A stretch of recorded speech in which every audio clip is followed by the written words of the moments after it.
we start a discussion on a major story in Korea.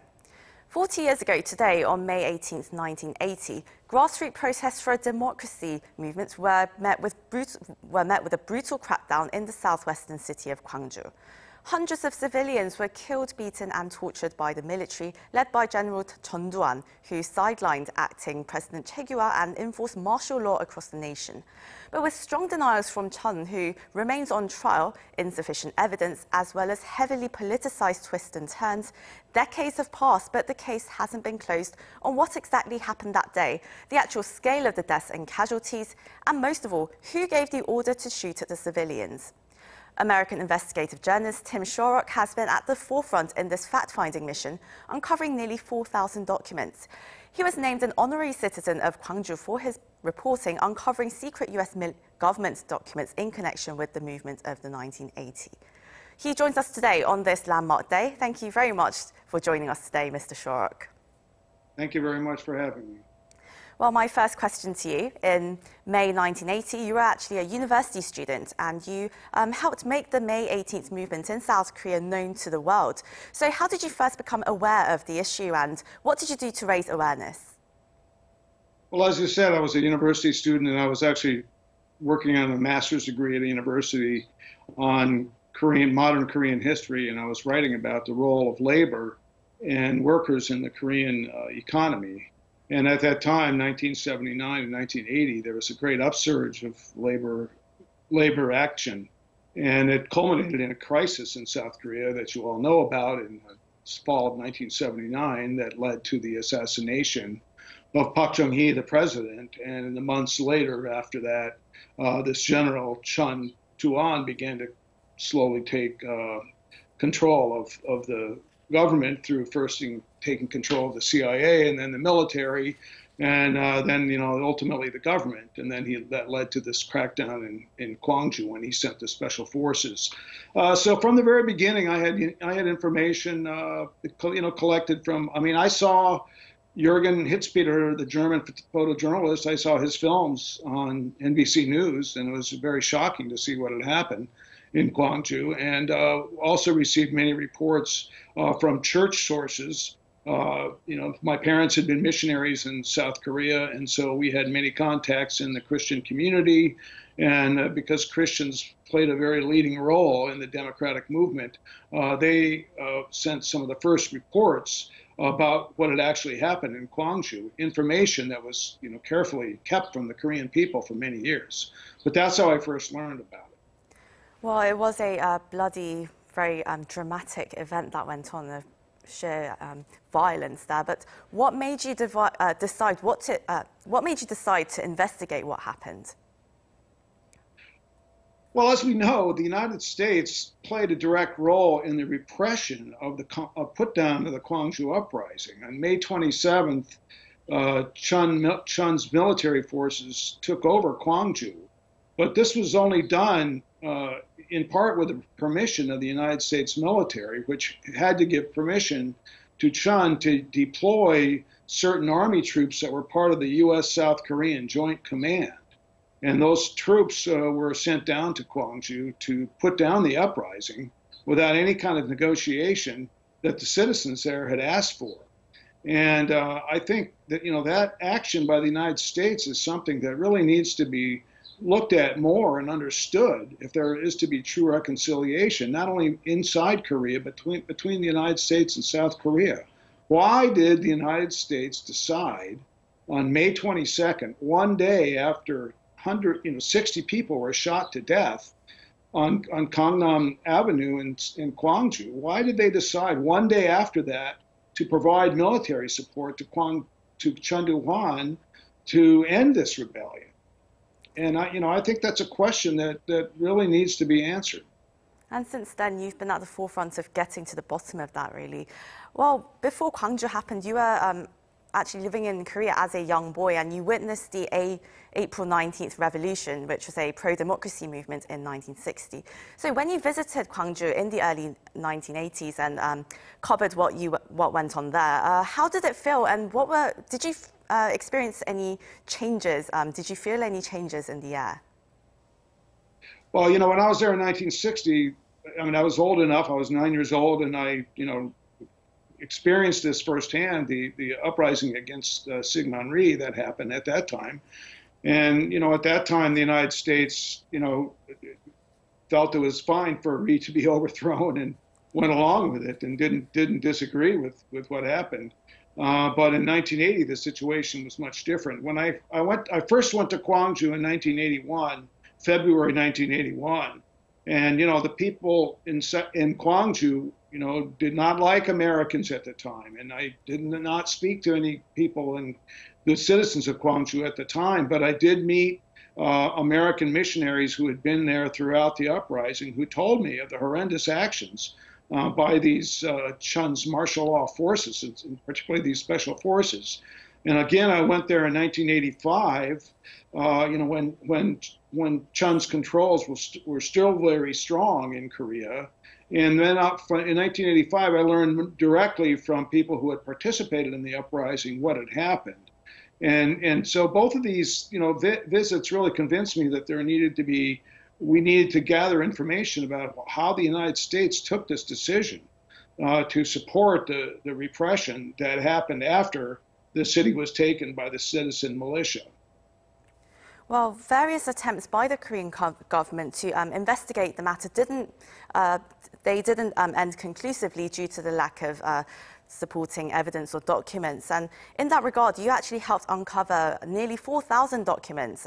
You helped bring them to light. And of course, this was very helpful for South Korea as well as deeply meaningful for our people. But throughout your course of investigation, what were the most challenging times for you? And what did you find perhaps the most memorable out of the documents that you uncovered? Well, I think the most important documents were, one, the minutes to the White House meeting that took place on May 22nd, 1980, one day after the Gwangju massacre, at this White House meeting where they decided to lend military support to Chun Doo-hwan in the short term if he would agree in the long term to some kind of, democratic changes, which he never did. But that was, getting the minutes to that meeting was very important. The other documents I got, by the way, a lot of these documents that I received back in the 90s were among the documents that were released this week by the US government to the Korean government, except they were fully declassified. But one of the statements that was made by the US at the time of Gwangju was that the US had no knowledge of the special forces that were being sent to Gwangju. And in reality, the US did not have operational control over those special forces, and in fact, did not give any kind of orders for them to inflict damage on the city. But the US was, according to documents, and according to a document that was released a few days ago, the US did have knowledge from the Korean military that these special forces, including the brigade that was sent to Gwangju, they had knowledge that these forces were being used. And I think that's a very damaging admission because, after all, these forces are the ones that caused, the horror in Gwangju. They attacked the people of Gwangju for 3 days straight. And the US knew that these troops were very brutal and had been used in Busan in 1979, October. And they also knew that these troops are trained to fight behind the lines in North Korea during a war. They're not supposed to be fighting South Korean citizens and killing South Korean citizens. They're trained for combat if there's a war with North Korea. And so this was a real misuse of these forces. And I think that's why this was so destructive, within South Korea, but also why so many Koreans were angry and remain angry at the United States for sort of looking the other way from what the special forces did, and then sided with Chun anyway because they felt the situation was out of control and threatened. The U.S. decided it threatened Korean security interests, but they also decided that the rebellion threatened American national interests as well, and that's why they acted as they did. Well, it looks like the US is now trying to help South Korea uncover some previously classified documents. And last Friday, Seoul's Foreign Ministry revealed the details of a US State Department document of a meeting between then American Ambassador to Korea, William Gladstein, and Chun Doo-hwan on December 15th of 1979, which was 3 days after the coup. Did anything stand out to you about this particular document? Well, it's actually, I'd seen that document before. This time it was fully declassified, so it really wasn't any surprise to me. But at the time, the U.S. did protest this violation of the command structure by Chun Doo-hwan very strongly. In fact, there's also a letter that I obtained much later, a letter sent directly from President Carter to President Choi Kyu-hwa of South Korea, saying, this should never happen again, and warning against the repercussions of another kind of internal coup like this. But the fact is, even after these strong warnings to South Korea about this December 12th coup, the U.S. basically swept it under the rug and still kept working with Chun. That's the reality of the situation. And I think that there needs to be many more documents, especially from the U.S. military and their communications with the Korean military, that should be made available to South Korea, the South Korean government, to complete their investigation. Because, after all, what Chun did was a crime. And by countenancing what he did, I think the U.S., certain individuals in the U.S. helped Chun commit his crimes. And I think that needs to be sorted out, and that needs to be understood. And I think the U.S., while I praise the release of these cables and these documents, I think it was a good step to do. I think there's far more, but they have to be other than State Department documents. They must be military documents, because as we know, the key relationship was between the U.S. forces and the Korean forces and the military. So really, the case does remain unresolved even after 40 years. But over that time, you were actually able to witness the progression of South Korean democracy and human rights in its entirety. How far do you think we've come now, and what further challenges do you think we have ahead of us? Well, ever since I started going to South Korea after democratization, I've been very, very impressed with the course of South Korea's democracy, and the fact that so many people participated in the political process. I mean, I think it's very admirable what the Korean people have accomplished. You fought against tremendous odds to build this democracy. That was a very powerful military force that was arrayed against the Korean people at one point. And I think there's, nothing, only positive things can be said about that. And the development of Korean democracy is really something. I mean, not very many countries have tried former presidents for crimes committed against their people. And, we've seen South Korea, justice being done, to another former president, Park Geun-hye, after she was impeached, a couple of years ago.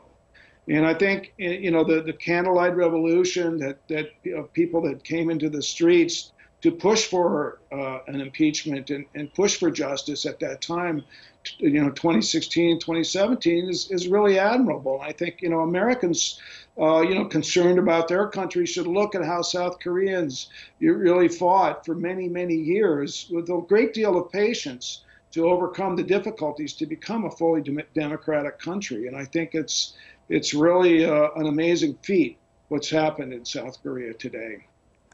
Well, this has been a very meaningful discussion. I mean, the Gwangju incident, it's been an issue that should really no longer be used and abused by both sides of the political spectrum. But anyway, the case remains open, and your lifelong work of fact-finding has really helped us move closer to actually closing this case and looking at the matter objectively. Thank you very much for joining us today, Mr. Tim Shorrock, investigative journalist and correspondent for The Nation. Thank you for having me. I appreciate it very much. This is also where we end the show. Thank you for watching. We'll be back at the same time tomorrow with more global insights on issues making headlines. Have a good one wherever you are. Goodbye.